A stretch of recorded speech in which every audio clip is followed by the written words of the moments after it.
ඔයා මේ setting එක හදාගත්තත් ඔයාගේ iPhone එකේ තියෙන gallery එකේ තියෙන photos වෙන කෙනෙක්ට ඔයාගේ අවසරයකින් තොරව කිසිම විදියකට access කරන්න බෑ. එහෙනම් අද අපි යමු වීඩියෝ එකට.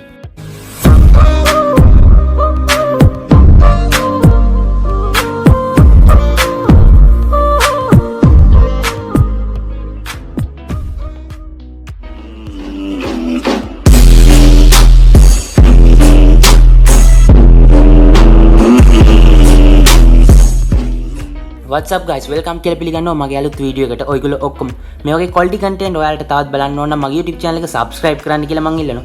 අද මම කතා කරන්න යන්නේ ඔයාගේ phone එකේ තියෙන photos වලට මේ වගේ ලෝකෙම්ම ගොඩක්ම වැරදි මේ දේවල් වලට මේ ඔයාගේ photos සහ කට්ටියන්ගේ private data හොරකම් කරනවා කියලා මේ ලෝකේ සමහර app වලට ගොඩක්ම චෝදනා එල්ල වෙලා තියෙනවා.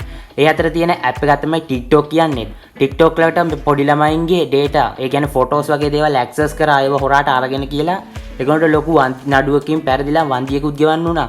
මෙන්න මේ වගේ ඔයාගේ phone එකේ තියෙන photos නුත් ඒගොල්ලන්ට access කරන්න පුළුවන්. ඒක නිසා ඔයා මේ phone එකේ තියෙන මේ setting එක හදාගත්තොත් ඔයාගේ මේ වගේ photos කාටවත් access කරන්න බැරි විදියට ඔයාට හොඳටම phone එක use කරන්න පුළුවන්. ඔයා අනිවාර්යෙන් මේ වීඩියෝ එකට කැමති නම් like එකක් දාන්න, අනිවාර්යෙන් subscribe කරන්න.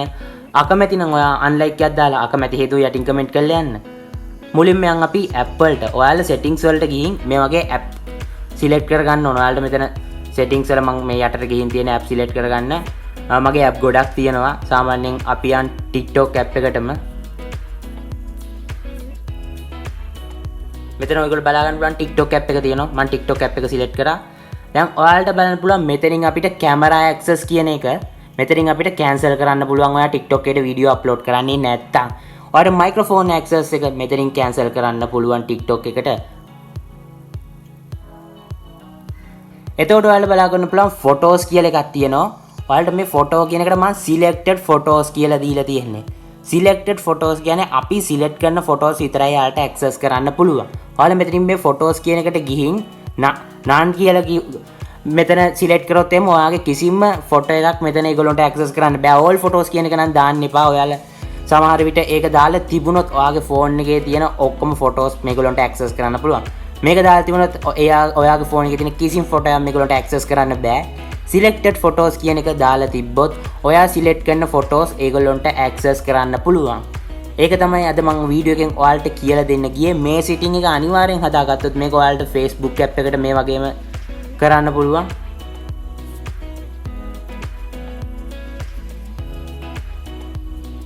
මේ වගේම ඔයාලට මේක Facebook app එකට වගේම Instagram එකට ඒ වගේ ගොඩක් දේවල් වලට කරන්න පුළුවන්. Facebook එකට නම් ඇත්තටම blame එකක් ඇවිල්ලා නැහැ. ඒ වුණාට අපි දන්නේ නැහැ. මොකද මම මේකේ all photos දීලා තියෙන්නේ. selected photos කියලා දෙන්න ඕන. ඔයාලට selected photos මෙතනින් select කරන්න පුළුවන්. Facebook එකට blame එකක් ආව නැතුණාට අපි දන්නේ නැහැ ඒගොල්ලෝ ඔයාගේ phone එකේ තියෙන data access කරනවද කියලා. ඔයාගේ කෝකටත් privacy එකට හොඳයි මෙන්න මේ setting එක හදාගත්තොත්. මොකද ඔයාට කිසිම බය වීමකට හේතුවකට ලක් වෙන්න වෙන්නේ නැහැ. සමහරක් විට ඔයාගේ media access ඉල්ලනකොට ඔයා කවදාවත් දන්නේ නැති. ඒ කියන්නේ Facebook ඇරෙන්න ඔයා කවදාවත් අහලවත් නැති app එකක් download කරගත්තොත් ඒගොල්ලෝ ඔයාගේ gallery එකේ access ඉල්ලනකොට ඔයාට මේ setting එක ගොඩක් වැදගත් වෙනවා. මොකද ඔයා ඒ app එක පිළිබඳව කොහෙත්ම දන්නේ නැති නිසා. එහෙනම් මේ වගේ quality content බලන්න නම් මගේ YouTube channel එක subscribe කරන්න, bell button එකත් click කරන්න.